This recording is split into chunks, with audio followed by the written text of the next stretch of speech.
आज से कुछ दिनों तक हम आपका साक्षात्कार कराने जा रहे हैं भारत के अपने दर्शन से, यानी एकात्म मानव दर्शन से।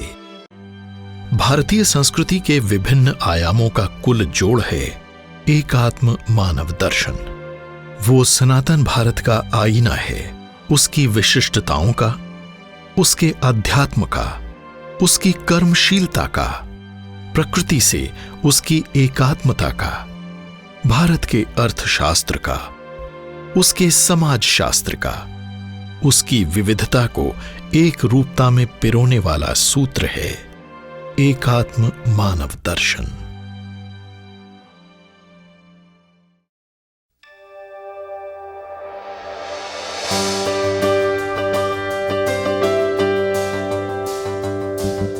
दुनिया इस समय मंदी के दौर से गुजर रही है। एक एक करके छोटी बड़ी अर्थव्यवस्थाएं लड़खड़ा रही हैं। अमेरिका से शुरू हुआ यह संकट यूरोप और चीन होते हुए ग्रीस को ग्रास बना चुका है। ये सभी पूंजीवादी अर्थव्यवस्थाएं हैं, चीन सहित। जापान लंबे समय से हाशिए पर है। साम्यवादी अर्थव्यवस्थाओं की बदहाली हम 3 दशक पहले ही देख चुके हैं। कार्ल मार्क्स काल बाह्य हो गए हैं। इस बवंडर में भारत अभी तक तो खड़ा है, सीना तान के। बीते 6 दशकों में आर्थिक नीतियों के भटकाव के बावजूद 100 बरस पहले गांधी जी ने और 50 साल पहले पंडित दीनदयाल उपाध्याय ने अपने देश के लोगों के स्वभाव और ताकत को पहचान लिया था। उन्हें भरोसा था अपने लोगों पर। उनसे पहले स्वामी विवेकानंद ने भी कहा था कि अभिनव भारत का उत्थान हलधर किसानों, मछुआरों, मोचियों और सफाई कर्मचारियों के झोंपड़ों से, वन वाटिकाओं से, पहाड़ियों और पर्वतों से होगा। दुनिया के चलते हुए प्रवाह में हम भी एक ऐसे शामिल होने से काम नहीं चलेगा, क्योंकि वो प्रवाह बहुत यशस्वी नहीं हुआ है। चला था तो बहुत अहंकार से, और इसलिए संवेदन शून्य था। जो हम कहते वही सही है ऐसे मानता था, लेकिन अब उसका भी मोहभंग हुआ है, उसका भी भ्रम धीरे धीरे छटने लगा है। महामना मदन मोहन मालवीय ने जब अभ्युदय का नारा दिया तो उनके मन में भी कल्पना थी देश का, यानी देशवासियों का चौतरफा उदय। उन्होंने कहा कि कोई राजा या शासन देश की जनता का कल्याण नहीं कर सकता। उसके लिए तो प्रजा को स्वयं अपने पौरुष व पराक्रम का इस्तेमाल करना होगा। दीनदयाल जी ने भी देश के पुरुषार्थ को ललकारा। उन्होंने भारतीय चिंतन की याद दिलाते हुए कहा कि अगर सुख धर्म के माध्यम से ही मिलता है तो धर्म भी अर्थ के बिना नहीं टिकता। इसलिए कर्म करना पड़ेगा और धन भी कमाना पड़ेगा, पर वो सुख स्थायी होना चाहिए, संतोष देने वाला। दुनिया के विचारक भी आज ये विचार करने लगे हैं कि केंद्रीयकरण और बड़े बड़े कल कारखानों के आधार पर हम सबको आनंद और सुख नहीं दे सकते, सबका कल्याण नहीं कर सकते, सबका हित नहीं कर सकते। अर्थायाम दीनदयाल जी के चिंतन का एक आधारभूत पक्ष है। उन्होंने कहा कि धन का अभाव और धन का प्रभाव दोनों ही धर्म को नुकसान पहुंचाते हैं। इन दोनों से ही आर्थिक स्वतंत्रता का हनन होता है।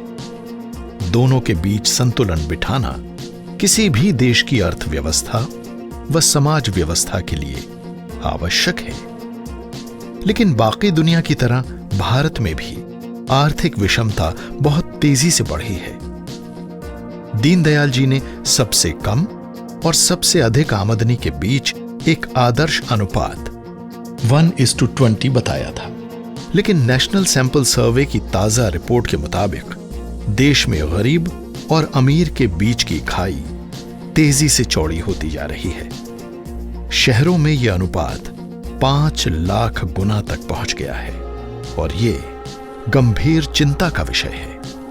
अगर देश दरिद्र बना रहता है तो भुखमरी फैलेगी, गरीबी आएगी।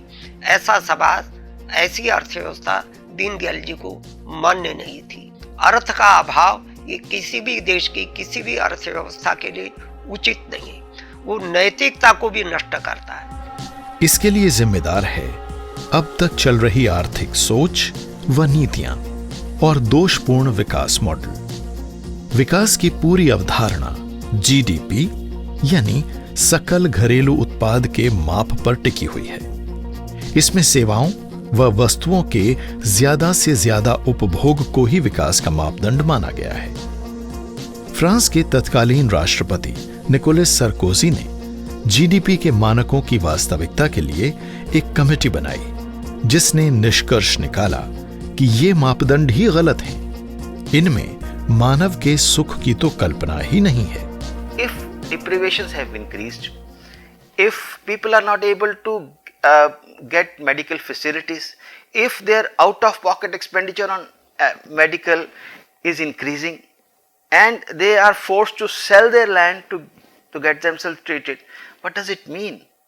So that shows all those who are saying that we should base our growth model or the development model on GDP, perhaps they are doing wrong to the humanity. जिस इकोनॉमिक ग्रोथ को हम GDP के आधार पर मापने और जांचने का काम करते हैं, केवल जीडीपी के आधार पर किसी भी देश की ग्रोथ को नहीं मापा जा सकता।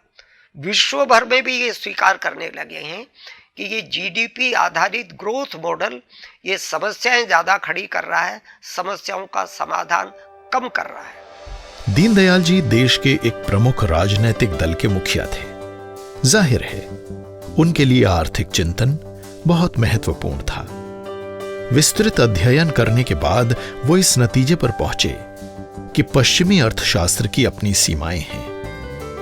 वो मानता है कि अर्थव्यवस्था सिर्फ व्यक्ति तक ही सीमित होती है और उसका कोई सामाजिक पहलू नहीं होता। मनुष्य की असीमित प्रतिस्पर्धा ही अर्थव्यवस्था को तय करती है और साम्यवाद में मनुष्य की स्वाभाविक स्वतंत्रता शासन के अधीन होती है। पश्चिम की सभी अर्थव्यवस्थाएं आदमी को या तो आर्थिक प्राणी के रूप में देखती हैं या फिर सामाजिक प्राणी के खाके में रखती हैं। वो स्पर्धा और संघर्ष को संतुलन व प्रगति का आधार मानती हैं, जबकि भारतीय चिंतन उसे एक ही समय में सामाजिक व आर्थिक दोनों रूप में देखता है। वास्तव में तो वो मनुष्य को एक सांस्कृतिक जीव के रूप में देखता है।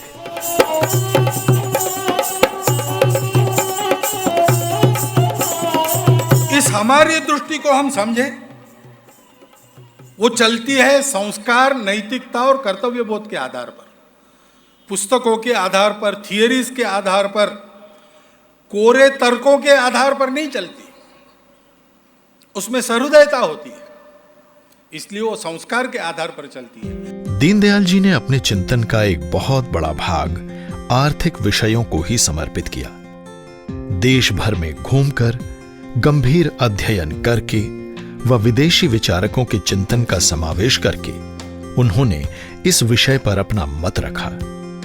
एक राजनीतिक दल का संगठनात्मक मुखिया होने के बावजूद उन्होंने आर्थिक चिंतन को बहुत प्रमुखता से देश के सामने रखा। उनकी 3 पुस्तकें अपने समय में ही प्रासंगिक नहीं थीं। वो आज भी काल बाह्य नहीं हुई हैं। द 2 प्लान्स, भारतीय अर्थनीति, विकास की एक दिशा, और devaluation, a great fall. There are 2 aspects as a student of politics I would focus on. One is the critique of planning. As you know, from 1950 to late 60s, the big debate in India was how should planning be? And his emphasis on work, labor, but also on the importance of small producers and enterprises is very, very important. हालांकि पंडित दीनदयाल उपाध्याय बड़ी मशीनों के विरोधी नहीं थे, लेकिन वो ये मानते थे कि अगर मशीन का आविष्कार ही इसलिए किया जा रहा है ताकि उत्पादन प्रक्रिया में मानव की भूमिका कम की जा सके, तो भारत जैसे देश के लिए यह उपयुक्त नहीं है। अमेरिका हो या उनके समय का रूस, उनका मानना था कि उन्हें अपने अतिरिक्त उत्पादन के लिए बाहर के बाजार ढूंढने पड़ते हैं। इसी का परिणाम होता है साम्राज्यवाद, उपनिवेशवाद। इसका समाधान उन्होंने दिया अपर मात्रिका उद्योग में। उनकी अर्थ संस्कृति का सूत्र था अपर मात्रिका उत्पादन, समान वितरण व संयमित उपभोग। इसे उन्होंने अर्थायाम कहा। एकात्म मानव दर्शन न तो मानवीय टेक्नोलॉजी का विरोध करता है, न वो विज्ञान का विरोध करता है, न वो मशीन का विरोध करता है, लेकिन मशीन के शोषणकारी रूप को स्वीकार नहीं करता, मशीन का विरोध नहीं करता। मशीन से श्रम का बचाव होता है, पर मनुष्य का तिरस्कार होने का भी खतरा रहता है। मेक इन इंडिया वगैरह कार्यक्रम का एक उद्देश्य भी है कि भाई धीरे धीरे आप इंपोर्ट्स में मत जाओ, भारत में निर्माण करो। भारत के अंदर निर्माण करने से एक ये बात होगी कि आप एम्प्लॉयमेंट जनरेट कर रहे हो और वस्तुओं का दाम भी आप नियंत्रित कर पाओगे। तीसरा सबसे बड़ी बात कि कम से कम कई चीज जो भारत में आवश्यक नहीं है वो आप आने नहीं दोगे। रोजगार पंडित दीनदयाल उपाध्याय की चिंता का मुख्य बिंदु था। उनका मानना था कि हमारे देश में दुनिया के दूसरे नंबर की आबादी है और आज दुनिया में जितने युवा हमारे देश में हैं, उतने किसी और देश में नहीं। वो अगर हमारे लिए अवसर हैं, तो हर हाथ को काम देना भी हमारे लिए चुनौती है। हमें मौसमी बेरोजगारी, अस्थायी बेरोजगारी, अल्प रोजगार जैसी समस्याओं से भी निपटना होगा। इसलिए हमें एक ऐसी अर्थव्यवस्था का निर्माण करना होगा जो अधिकाधिक रोजगार दे सकती हो। हमारे युवक नए उद्योगकार कैसे बने, हमारे युवक नए उत्पादक कैसे बने, पूरे देश में इन नए उद्यमियों के द्वारा एक स्टार्टअप का पूरा नेटवर्क कैसे खड़ा हो। हिंदुस्तान का कोई जिला, हिंदुस्तान का कोई ब्लॉक ऐसा ना हो कि आने वाले दिनों में नए स्टार्टअप शुरू न हुए हो। क्या भारत ये सपना नहीं देख सकता?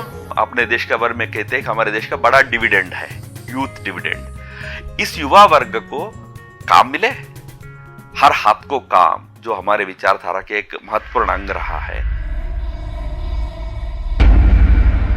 बड़े, मझोले और छोटे उद्योगों की उपयोगिता पर देश में बहस पुरानी है। पहले गांधी जी ने और फिर दीनदयाल जी ने कुटीर उद्योगों की वकालत की। बड़े उद्योग उन दोनों को ही भारतीय परिस्थितियों के अनुरूप नहीं लगते थे। इस धारणा के पीछे दीनदयाल जी का कहना था कि बड़े उद्योग रोजगार के अवसर कम करते हैं और आर्थिक सत्ता का केंद्रीकरण करने की प्रवृत्ति को बढ़ाते हैं। देश के अंतिम पंक्ति में खड़ा अंतिम आदमी उस अंत्योदय को साधना, ये उसका प्रमाण होता है।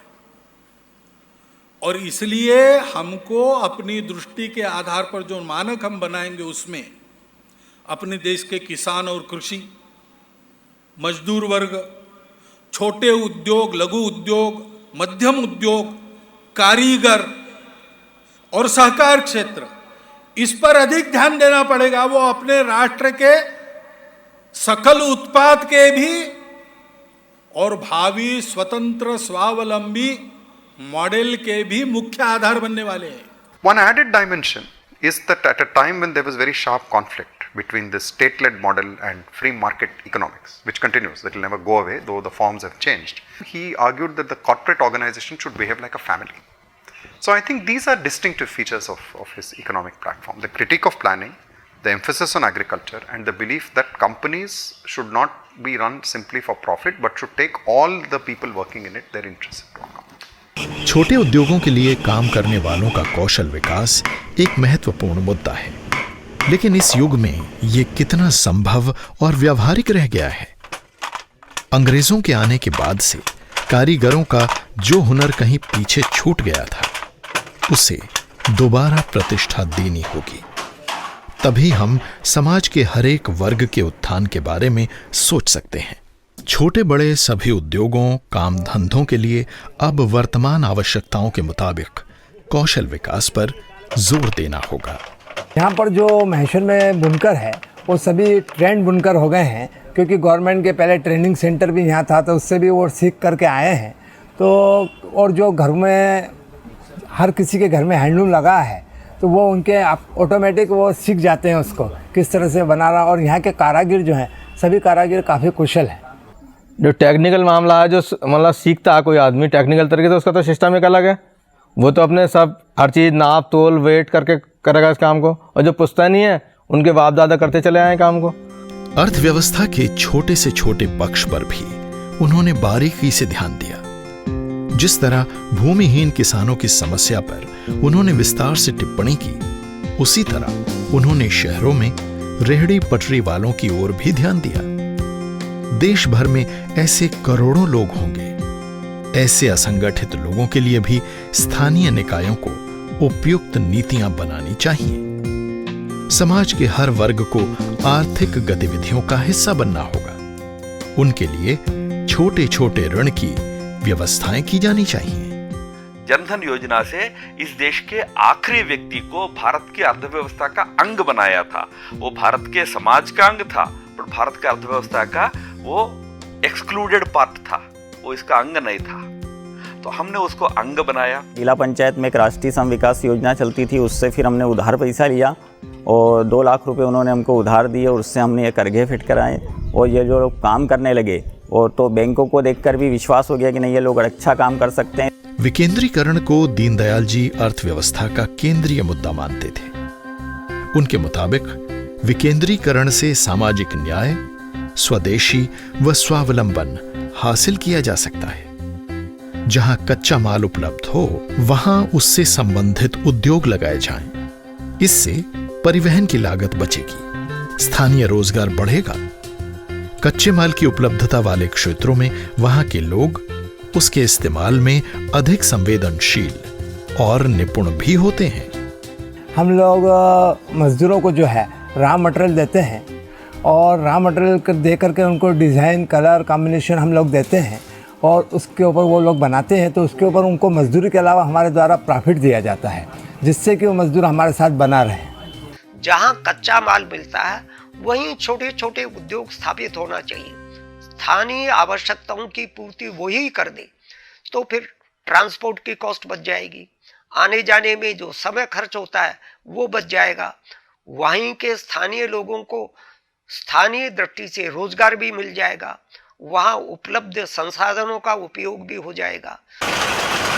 स्वदेशी का आधुनिकीकरण और विदेशी का भारतीयकरण, ये दीनदयाल जी के आर्थिक चिंतन का मूल मंत्र था। दुनिया के साथ कदम ताल करने के लिए टेक्नोलॉजी चाहिए। व्यापार करने, चिकित्सा सुविधाओं को आधुनिक बनाने, देश की रक्षा के लिए बड़े बड़े उपकरण आदि बनाने के लिए state of the art technology चाहिए। लेकिन अर्थव्यवस्था के कुछ क्षेत्र तो ऐसे हैं जहां हमें कैसी टेक्नोलॉजी चाहिए, इसका चयन हम स्वयं कर सकते हैं।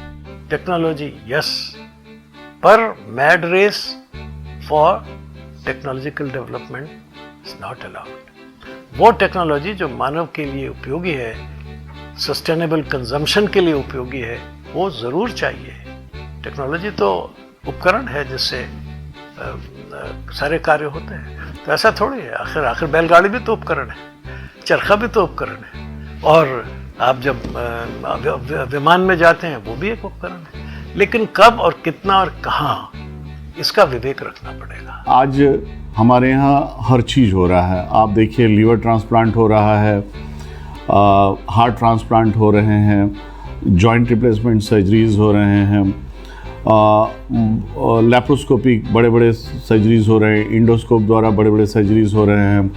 तो हमारे यहाँ स्किल्ड मैन पावर जो एक पहले काफ़ी कमी थी, वो आज हर बड़े शहर में स्किल्ड मैन पावर की उपलब्धि हो गई है।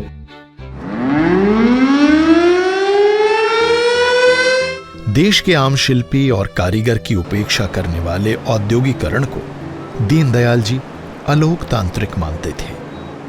पूंजीवाद व समाजवाद की बहस में निजी और सार्वजनिक क्षेत्र के विवाद को वो भारतीय संदर्भ में अप्रासंगिक मानते थे। इस बहस में मानव सिर्फ मजदूर होकर रह जाता है, उसकी सृजनशीलता खत्म हो जाती है। उनका मानना था कि इस विवाद ने स्वरोजगार जैसे महत्वपूर्ण क्षेत्र का गला घोट दिया है।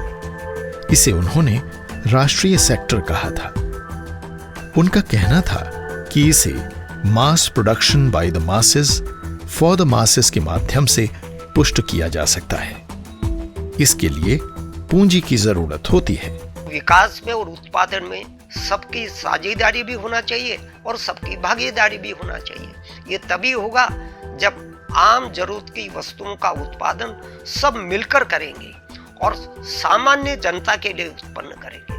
समाज के एक छोटे से सेक्शन के लिए लग्जरी गुड्स का निर्माण कर लेना और उससे ग्रोथ रेट बढ़ा लेना, इससे सामान्य जन की आवश्यकताओं की पूर्ति नहीं हो सकती। जो छोटा व्यक्ति है, जो बहुसंख्यक है इस देश में, यानी 90% वो लोग हैं, 95% वो लोग हैं जिनको 5 या 10 हजार रुपए का ऋण चाहिए लेकिन नहीं मिलता है। फिर वो साहूकार के पास जाता है, उससे लेता है या किसी से ज्यादा ब्याज पर लेता है, फिर उसको ब्याज को ही चुकाता रहता है, उसका विकास हो ही नहीं पाता है।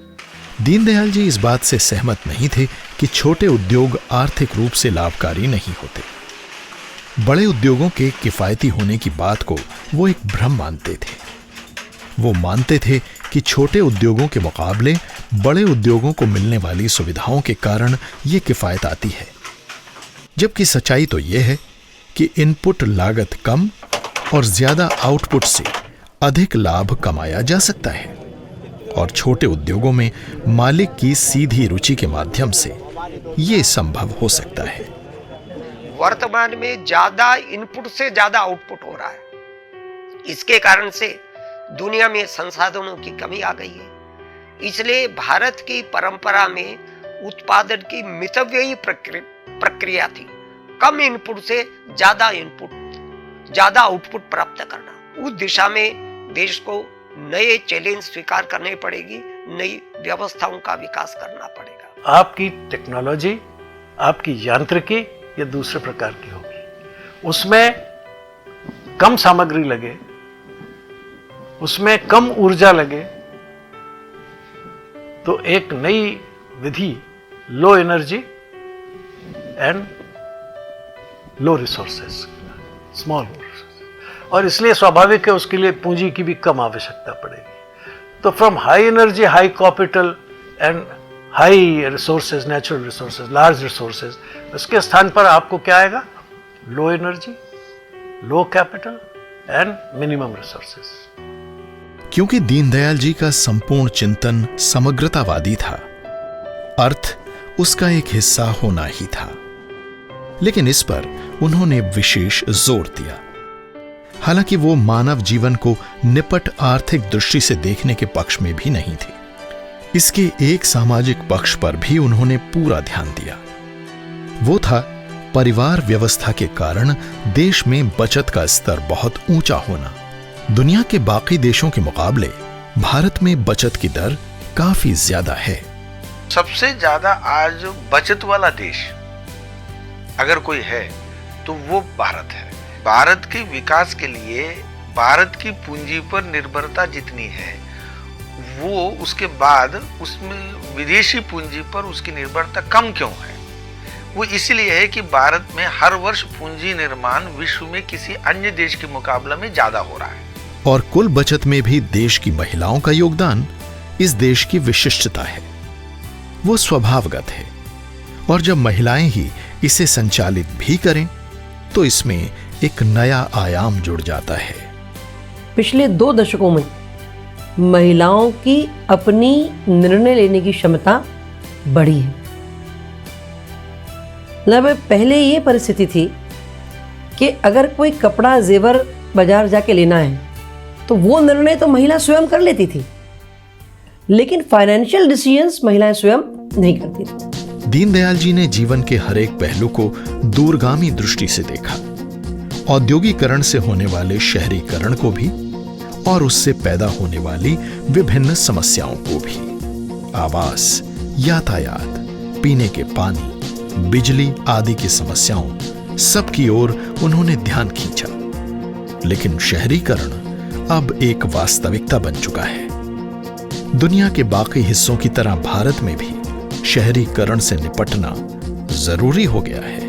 स्मार्ट सिटीज एक व्यवस्थाओं से अच्छी तरह सुसंपन्न व्यवस्थाओं से अच्छी तरह चलने वाले सिटीज होंगे, अर्बन सेंटर्स होंगे, पर वे हमारे सांस्कृतिक या हमारे सभ्यता मूलक जो मूल्य है उससे दूर होंगे, ऐसा सोचने का कारण नहीं है। हमने बिल्कुल उस कंपोनेंट को ध्यान में रखा है। वर्तमान समय में जब दुनिया भर की अर्थव्यवस्था बाजार से संचालित हो, हम दुनिया की अर्थव्यवस्था का एक हिस्सा बन गए हों, उपभोक्तावाद पूरे समाज पर हावी हो रहा हो, ऐसे में सिर्फ सरकारों से अपेक्षा करना बेईमानी हो जाता है। समाज को स्वयं आगे आना होगा। आत्मिक संतोष के लिए एकात्म मानव दर्शन के रास्ते पर लौटना होगा। केवल स्टॉक मार्केट और कुछ कारपोरेट सेक्टर यही आर्थिक नीतियों का केंद्र बिंदु बना हुआ था और इसको कह सकते हैं कि असंतुलित दृष्टिकोण है। जो उत्पादन तो कहीं और हो रहा है, रोजगार तो कहीं और हो रहा है, लेकिन सरकारी नीतियों का ध्यान कहीं और है। तो यह सरकार आने के बाद इस असंतुलन को बांटने का काम सबसे बड़ी कदम जो उठाया है वो मुद्रा बैंक के नाम से उठाया है। इसमें सरकार का एक सीमित रोल है। कंज्यूमरिज्म से समाज को बचाने का काम सरकार के अलावा और अनेक संगठनों को करना पड़ेगा। सामाजिक, आध्यात्मिक, धार्मिक संगठन व्यक्ति के जीवन में संस्कार निर्माण करते हुए उनको एक कंज्यूमरिस्ट लाइफस्टाइल से बचाना पड़ेगा। तो एथिक्स, इकोनॉमी, इकोलॉजी, एनर्जी और एम्प्लॉयमेंट, इन 5 बातों का संतुलन बैठा करके नया अर्थतंत्र बनाएंगे तो विश्व का भी कल्याण होगा, देश का भी कल्याण होगा।